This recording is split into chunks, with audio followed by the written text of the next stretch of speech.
Welcome back to Garage Gym Hacks. This is part 3. So I've made some awesome additions to my garage gym, and I'm super excited about how much more stuff I've been able to do in this tiny space. And yeah, so I'm gonna show you what I got. So there have been some big changes. I got this Rogue squat rack. It is their basic freestanding squat rack that doesn't have a pull-up bar, so I didn't have an issue with it fitting inside of the garage.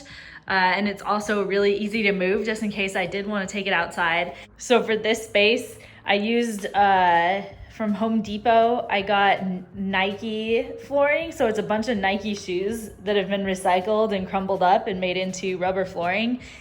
And this whole area was 6 boxes. And so you can tell it's still a pretty small space, but you can fit a squat rack obviously here with space to put stuff on the side.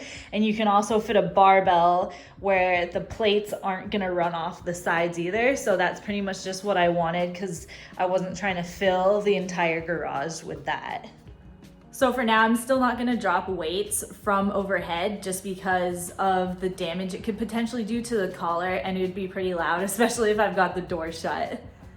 So I also got this ball from Rogue too because I basically ordered 3 things and they shipped free. So I lost my lacrosse ball a while ago, and I can definitely tell that I was getting tight kind of in my shoulders and like glute, all that kind of stuff, that I was using my lacrosse ball to kind of get knots out. That's a little bit more extreme than using a foam roller. So I'm super stoked I got this back. I also got a second pair of collars. So I originally got these for my birthday. They're the OSO clips that are from Rogue, and I really like these. They fit both my women's specific bar and a normal Ohio bar.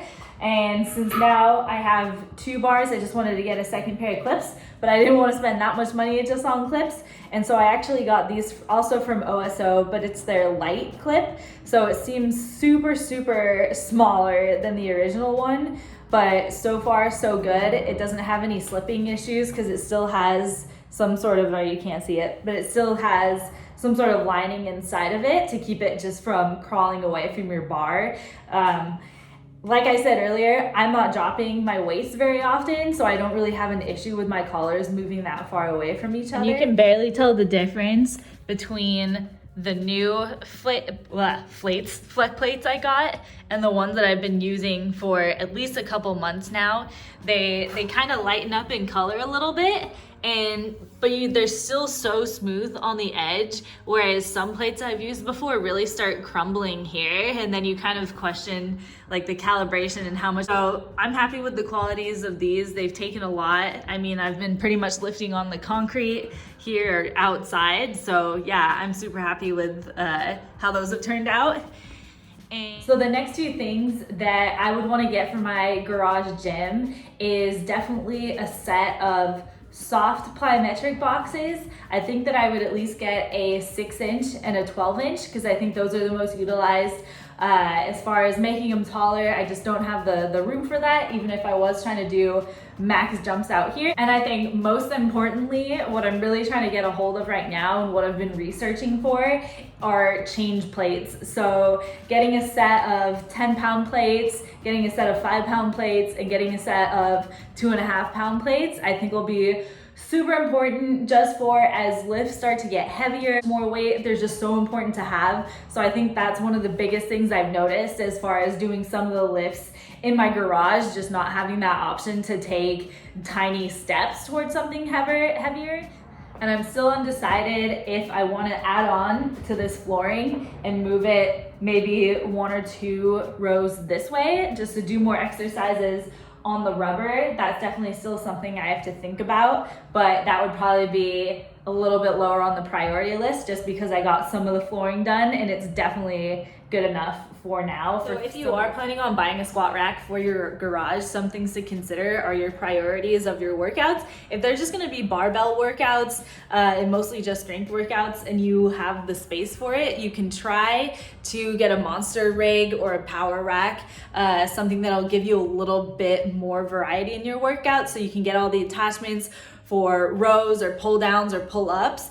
but I'm pretty excited about this squat rack that I got. I invested a little bit more, so I paid about $400 for this just freestanding squat rack from Rogue after shipping and all that kind of stuff, and I'm super excited about it. I think one of the things I hate the most about some kind of lower quality squat racks that I've used before is when you're trying to get set up under the bar and everything's kind of wiggling around and something doesn't seem right. I'm sure it's not a huge deal, but just personal preference, I'd rather have one that feels a little bit more sturdy when there's a lot of weight on the bar. For the rest of the video, I'm gonna show you guys just a couple hacks that I've found for my squat rack to still get some extra exercises in, especially as far as rowing and doing pull-ups, all that kind of stuff. So if I'm gonna be lifting on this side of my squat rack, all I did was move my J-hooks over to the other side and put my barbell back on the hooks. So now what I'm gonna be doing is gonna be pulling the bar this way, but I'm not gonna have an issue with it slipping off the J-hooks.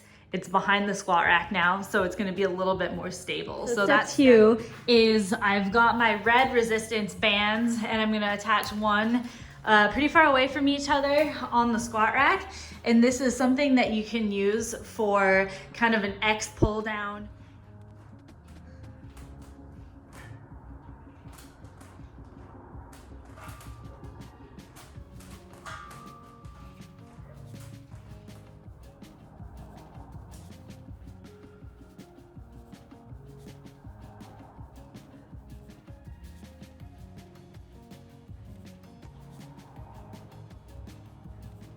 All right, so that's it for Garage Gym Hacks Part 3. I hope you guys got something informative out of this video. If you have any questions about getting a garage gym all set up, what kind of equipment you'd be interested in getting, brands, all that stuff, you can drop a question in the comments.